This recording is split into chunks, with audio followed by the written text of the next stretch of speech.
हिंदू मुस्लिम एक ही थाली में खाए, ऐसा हिंदुस्तान बना दे या अल्लाह। और बहती है जो देश में गंगा बहने दो, क्यों करती हो आपस में दंगा रहने दो। लाल हरे रंग में ना बांटो हम सबको, बस छत के ऊपर एक तिरंगा रहने दो, बस छत के ऊपर एक तिरंगा रहने दो। और मैं यहाँ तक कहता हूँ, मिलेगी मंजिले मकसूद ये ईमान रखते हैं, हम अपनी रहनुमाई के लिए कुरान रखते हैं, वफादारी वतन से हो यही इस्लाम कहता है, हम दिल के हर गोशे में हिंदुस्तान रखते हैं। हिंदुस्तान की वफादारी का डंका हमारे लहू के अंदर बहता है। भारत सोने की चिड़िया, ये सब लोग जानते हैं, मगर कब और कब से? जब अल्लामा फजल खैराबादी ने जिहाद का फतवा सुनाया था तब से। पहले भारत सोने की चिड़िया नहीं था, अंग्रेजों का गुलाम था। मगर जब बहादुर शाह जफर के बेटे की गर्दन काटी गई जेल के सलाखों में, तब भारत सोने की चिड़िया बना है। तभी तो मैं कहता हूं, खुद को आजमाओ तो पहले, कुछ नया करके दिखाओ तो पहले, बन ही जाएंगे मंदिर और मस्जिद, दिल से दिल को मिलाओ तो पहले। हम एक अल्लाह की पूजा की बात करते हैं, हम एक अल्लाह को नमस्कार नमस्ते की बात करते हैं, और दुनिया वाले को दावत फिक्र देते हैं। एक अल्लाह की पूजा करो, एक अल्लाह को नमस्कार करो, एक अल्लाह को नमस्ते करो। वो एक है, और जो एक होता है वो तस्वीर से पाक होता है, वो निर्गुण होता है, वो निचित्र होता है, वो निरेखा होता है, वो लामहदूद होता है। वो क्या होता है? वो एक नूर होता है।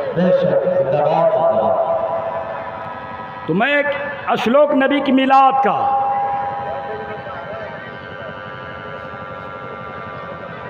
नबी की मिलाद का एक श्लोक मैं आयुर्वेद से सुनाना चाहता हूँ। इजाज़त है? अब मैं यार सेटिंग अच्छा करो। सोसा टूटा ये चतुर्वेदी को बुला के लोगों को श्लोक सुना दूँ, इजाज़त है? कितने लोग हाथ उठाकर बोले तो? अमा यार रज़ा के शेर हो, इश्क में बोलो। अगर इमाम अहमद रज़ा का करम न होता तो आज हम नबी का जलसा ना करते, हम भी डुगडुगी बजा रहे होते। ये शव्वाल का महीना है, शव्वाल का आला हजरत का करम है हम सुन्नियों पर। क्या आज हम नबी की मिलाद मनाते हैं, नबी का जलसा करते हैं? कौन इमाम अहमद रज़ा खान फाजिल बरेली मुझे मालूम है। इन उलमाए किराम से पूछिए। अभी मैं जब हम लोग आए, आपके इमाम साहब गए इस्तकबाल में गाड़ी लेकर मनिहारी, साधु, ताकि लोग ना कहे चतुर्वेदी आया ही नहीं था। इसलिए एक नबी के शान में एक श्लोक या आयुर्वेद का सुनिए। कहता दशी शकल पक्षी हो मधुर सुरन कपि चंगर की गुरु गस्ति अधिष्ठत भू मकर चुनी लागरस्तत ओम दर्शमानति महति वरुण तपिस्त परिस्तातित। कुछ बुझाया? बात समझ में आई? कुछ नहीं। तर्जमा सुनिए, मैं वो चतुर्वेदी हूँ, लफ्ज लफ्ज का तर्जमा करूँगा। कहता दबदशी नबी की शक्ल जैसी किसी की शक्ल न होगी। नबी लाजवाब होंगे, उनका दीन लाजवाब होगा। नबी लाजवाब होंगे, उनका तरीका लाजवाब होगा। नबी लाजवाब होंगे, उनकी शरीयत लाजवाब होगी। नबी लाजवाब होंगे, उनका खानदान लाजवाब होगा। नबी लाजवाब होंगे, उनका सीना भी लाजवाब होगा। और जहाँ नबी रहेंगे, उनका मदीना भी लाजवाब होगा। क्या नबी की शान होंगे? कहता इष्टू गूढ़ा माँ पुरुषम दीप जानती फिरिक्ति त्याजा ऊतम कूलम जा बहुभाषा जा इंद्रदिमा पिता शक्ति तिजा वो महर्षि अंतिम ऋषि मुहम्मदम परम पूजे एक परमेश्वर कहता अल्लाह उनको 8 खसलतों का मालिक बनाएगा। उनका जिस्म होगा मगर जिस्म तो होगा मगर साया नहीं होगा। उनका पसीना तो होगा मगर पसीने में बदबू नहीं, खुशबू ऐसी होगी ये खुशबू का एहसास कोई महसूस करे या न करे। बरेली के ताजदार ने खूब किया था, तभी तो पुकार उठे थे। उनकी महक ने दिल के गुंचे खिला दिए हैं, जिस राह चल दिए हैं कूचे बसा दिए। वो आला हजरत की बात आ गई तो मैं कहा ना यार, एक हमारे उलमाए किराम है, क्या है, हाफिज हैं तो कारी नहीं, कारी हैं तो मुफ्ती नहीं, मुफ्ती हैं तो मुफक्किर नहीं, मुफक्किर हैं तो मुदब्बिर नहीं। लेकिन आला हजरत की क्या मैं बात करूं, जो एक वक्त में हाफिज भी थे, कारी भी थे, आलिम भी थे, मुफ्ती भी थे, मुहक्किक भी थे, मुदर्रिस भी थे, मुसन्निफ भी थे, मुजद्दिद भी थे। इतने कमालात के हामिल कौन सा इल्म था जो उनके अंदर नहीं था। आज थोड़ी सी संस्कृत जान गया, पूरा हिंदुस्तान घूमता हूँ, हिंदुस्तान के बाहर जाता हूँ, चतुर्वेदी के नाम से लिफाफा भी लंबा मिलता है। क्या इल्म है मेरे अंदर, 2-4 इल्म जानता हूँ, लेकिन रजा कमेटी अमीराबाद के सज्जनों याद रखो, वो इमाम अहमद रजा की मोहब्बत, कसम खुदा की इतना उलूम रब ने नवाजा था।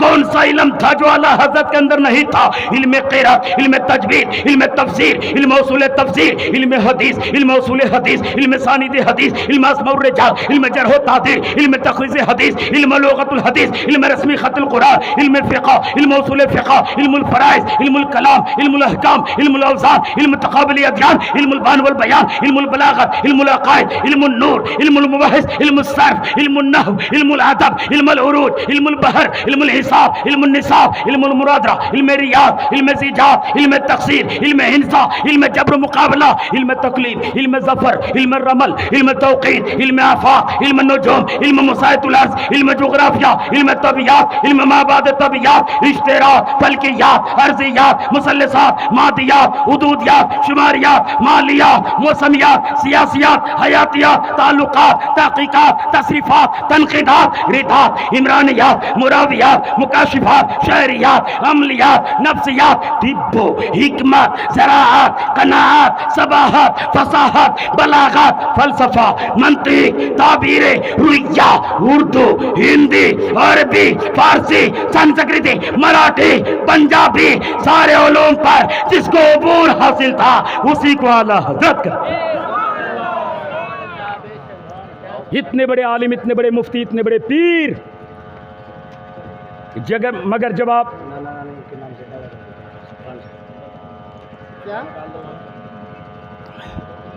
इतने बड़े पीर, इतने बड़े मुजद्दिद मगर मुरीद ना करते। जब मारेरा की गलियों से गुजरते थे, आला हजरत, छोटा बच्चा बैठा होता, आला हजरत सलाम कर लिया करते थे। ऐ आला हजरत, सारा इल्म आपके अंदर है मगर आपके अंदर ये आजिज़ी कैसी, इनकी सारी कैसी। छोटे छोटे बच्चों को सलाम करते, आला हजरत फरमाते हैं मैं सलाम क्यों ना करूं। आला हजरत को आला हजरत अब दौलतुल मक्किया ने नहीं, मुस्तफ़ा की मोहब्बत ने बनाया है। पता चला इतने बड़े आलिम, इतने बड़े मुफ्ती होने के बाद भी छोटे बच्चों को सलाम कर लिया करते थे। आज होता क्या है, थोड़ी सी दौलत मिल जाती है, थोड़ी सी शोहरत हो जाती है तो लोग फ़ोन ही नहीं उठाते। दिल में गुरूर इतना ज़्यादा हो जाता है, थोड़ा सा 2 मंजिला मकान क्या बना लिया, गरीबों को तो कुछ समझते ही नहीं। ऑपरेटर को बुला रहे थे, कर रहा है बाइक रे मैक में ठीक कैसे मजा नहीं आ रहा उनको। अब क्या होता है, थोड़ी सी शोहरत हो जाती है तो लोग फ़ोन ही नहीं उठाते। बड़े बड़े शायर मुक़र्रिर को देखिएगा। मैं कहता हूं अगर दिल में गुरूर है, दिल में घमंड है, चाहे वो आलिम हो या मुफ्ती हो या पीर, सबके लिए हराम है। इसलिए खुदा दौलत दे, खुदा शोहरत दे, खुदा इज्जत दे तो गुरूर ना करना, गरीबों से प्यार कर लिया करना। आज हम दौलत कमाते तो नीयत क्या होती है, अच्छा मकान बनाएंगे, देहात में है तो शहर में ज़मीन खरीदेंगे। बात यही है। अगर गाड़ी है तो हम अच्छी गाड़ी खरीदेंगे, लेकिन मेरे मिल्लत के नौजवानों बुजुर्गों का अकीदा क्या था? हजरत सलमान इब्न रबिया फरमाते हैं, दिल में ख्याल आया अल्लाह मुझको इतनी दौलत दे मैं खाने काबा का हज कर सकूं। अल्लाह ने दौलत दे दी, हज करने को तैयार हो गए, हज करने के लिए निकल पड़े। जुम्मा का दिन था। फरमाते जब मैं हज करने के लिए निकला तो मैंने क्या देखा, मेरे आगे आगे एक औरत हाथ में थैला लेकर चली जा रही है, हाथ में थैला लेकर चली जा रही है। यही हाल होता है, 1 बजने के बाद डिस्टर्ब इतना ज़्यादा किया जाता, जहन मुंतशिर हो जाता है। आज हम लोग जलसा करने के लिए कम, जलसा सुनने के लिए कम आते, जलसा देखने के लिए ज़्यादा आते हैं। आपसे तो बेहतर मेरी माँ बहनें हैं, कम से कम वो सलीके से बैठी हैं और अब तक आपसे ज़्यादा तादाद में बैठी हैं। वो कह रही हैं कि नबी के आशिक सिर्फ मर्द नहीं होते, हम औरतें भी हुआ करती हैं। यही हाल होगा। अल्लामा साहब क़िबला के 3 लोग सफ़र कर रहे थे, एक यहूदी था, एक ईसाई था और एक मुसलमान थे। तो मुसलमान तो हमेशा चालाक किस्म के होते हैं, जैसे आज चालाक मुसलमान घूम रहे हैं मेले में, जो दीवाना किस्म का वो बैठा हुआ है। तो कल ज़माने में 3 लोग, एक ईसाई, एक यहूदी, एक मुसलमान, तीनों जब सफ़र करने के लिए निकले तो सामान कितना था खाने का, अगर तीनों मिलाया जाए तो एक आदमी का पेट भर सकता था। तो अब उसने कहा ऐसा करो कि अगर हम तीनों मिल के खाएंगे तो चखना हो जाएगा, ऐसा करो तीनों सो जाओ और एक शर्त लगा दी, जो सबसे अच्छा सपना देखेगा खाना वही खाएगा। मुसलमान तो बड़ा होशियार था, बेचारे दोनों यहूदी और ईसाई सो गए, ये सोया नहीं, मटिया दिया। जैसे वो दोनों सोए, ये उठा और सारा खाना खा के चादर डाल के सो गया। थोड़ी देर के बाद जब उठा तो बोला यार क्या सपना देखा, जो अच्छा सपना देखेगा खाना वही खाएगा। यहूदी उठा, बोला मैं बहुत अच्छा सपना देखा। बोला क्या देखा? बोला मेरे सपने में मूसा अलैहिस्सलाम आए, मुझको उठाया, कोहे तूर पर लेके चले गए। बताओ पैगंबर के साथ कोहे तूर पर जाना, इससे अच्छा सपना क्या हो सकता है? खाना मैं खाऊंगा। बोला ठीक है, ईसाई से भी तो पूछ लो। ईसाई को उठाया, बोला यार तुम क्या देखे? बोला यार मैं जब सोया ईसा अलैहिस्सलाम आए मेरे ख्वाब में, मुझको भी उठाया और पहला आसमान, दूसरा, तीसरा, चौथे आसमान का सैर कराया। पैगंबर के साथ आसमान का सैर करना ये कम बड़ी बात है, खाना मैं खाऊंगा। बोला ठीक है, खाना तो हम ही खाएंगे, ये मुसलमान को भी तो उठा लो, इसको क्या हुआ, खाएगा नहीं, देखेगा तो सही। उठाया तो ऐसा लगा कि कई दिन से सोया, आँखें मलता हुआ उठा। बोला क्या बात है? बोला यार क्या देखे ज़रा बताओ। बोला यार मुझे शर्म आती, मुझसे मत पूछो। बोला यार बताओ ना सही, खाना ना खाओगे बता तो सही।